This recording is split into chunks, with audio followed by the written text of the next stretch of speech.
Hey everybody, how's it going? I hope you're having a lovely day. So, on this channel, I often talk about right to repair, the idea that you should be able to fix what you own and that manufacturers should not put unfair and unnecessary roadblocks in the way of you being able to fix your own stuff. And one company that we've talked about a lot is John Deere, because they have done a lot to make it very difficult for farmers to be able to fix what they own. You see, it's not good enough that a farmer complete a repair or have a technician of his choosing complete a repair that is done perfectly well, by the book, everything is done 100%. No, he needs the dealer to come by, plug their little computer into the tractor, and tell the tractor, it's okay for you to work again. You're not allowed to work again until we say so. I know this person spent $300,000 buying this piece of machinery, but it's not actually theirs. It still belongs to us, the dealer. We still own you, regardless of what this gentleman is paid, regardless of the concept of property rights. And one of the things that has been a point of great pushback on right to repair is that these independents want source code, source code, source code. They're asking for source code. C.T. Wilson himself said that we were asking for source code and then called me a racist because he was wrong. We were never asking for source code. All we ever wanted was the bare minimum necessity to be able to perform a repair. The bare minimum necessity to know what the value is of a resistor here. The bare minimum required to be able to put a new part onto something and have it work again. Hell, right now with MacBooks, we're dealing with this new issue where if you replace the sleep sensor in one of the newer MacBooks, this is the thing, you know that thing that's existed for like 25 years where when you close a laptop, it knows it's closed because there's a hall sensor in it? You can't replace that anymore when it corrodes because it's paired to the motherboard of that laptop. You have to try to fix the existing one, and if you can't, you're screwed unless you have Apple's proprietary software. Anyway, we never wanted source code. All we wanted was access to the bare minimum required to be able to pair parts to the device or, dare I say it, not have to pair parts to the device at all. Go back to the way it was for the past 100 years where when you plug a new part in, it just works as it's supposed to. You see, what I find really interesting is that there is this level of projection that occurs where the people that are always accusing you of doing something are often the ones that have done something wrong. Saul Alinsky's rules for radicals. Always accuse the other side of that which you are doing. And there could not be a better case of this than there is with John Deere. In a blog post published on Thursday, SFC Director of Compliance argues that farmers' ability to repair their tools is now in jeopardy because the makers of those tools have used GPL-covered software and have failed to live up to the licensing commitments. Sadly, farm equipment manufacturers who benefit immensely from the readily available software that they can provide as part of the farming tools they sell to farmers are not complying with the right to repair licenses of the software they have chosen to use in these farming tools, said Gingrich. As a result, farmers are cut off from their livelihood if the farm equipment manufacturer does not wish to repair their farming tools when they inevitably fail, even when the farmer could easily perform the repairs on their own or with the help of someone they know. So, John Deere is using GPL licensed software. This is a license that requires that if you're going to use this particularly licensed open source code, that you must share certain source code yourself. And they're refusing to do it in spite of their choice to use that GPL licensed software. You see, one thing you'll hear very often is, they bought John Deere. They deserve to get screwed. They chose to get screwed. They knew what was in the contract when they bought it. Did you not know that you were using GPL v2 licensed software? Did you not know that that was the source code that you were using when you wrote this? Apparently they don't, and we're going to get to that very soon.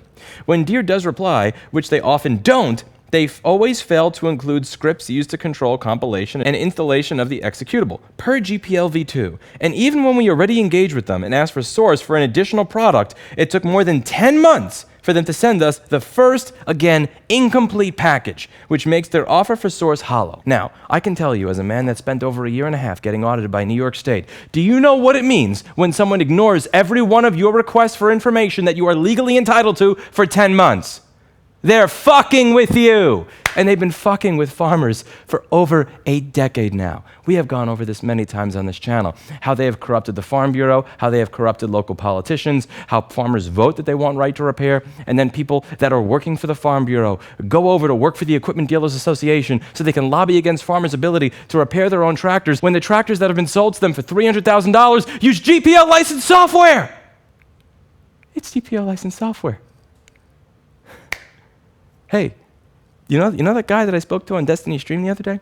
Remember the guy that's like, they chose this. You know what John Deere chose to do? They chose to use GPL licensed software. And they chose to have employees that are dare I say it, as dumb as somebody that works for the Supreme Court of the state of New York, to the point where when you show up at their headquarters, their main offices, and say, hey, looks like you guys are using GPL licensed software, can you provide it to us? They don't even know what that means. They don't even know what it means. They are as knowledgeable on what the word source code means at their headquarters as a House representative named C.T. Wilson is in Maryland. And that's a crying shame. You see, I'm thinking we could have a little bit of fun here. And I'm thinking it's about time to start having more fun here. We got a bill passed in Colorado, a right to repair bill, and it is going to be signed by the governor at any moment. They've already signed a wheelchair right to repair bill, and he has committed to signing this one in solidarity with farmers and all the organizations that actually support farmers.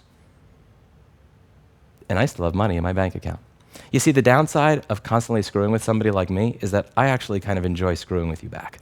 And there is enough money there, I imagine, to fund an attorney to look into this and get John Deere in trouble. We never wanted source code. All farmers ever wanted, was the ability to fix their own tractors.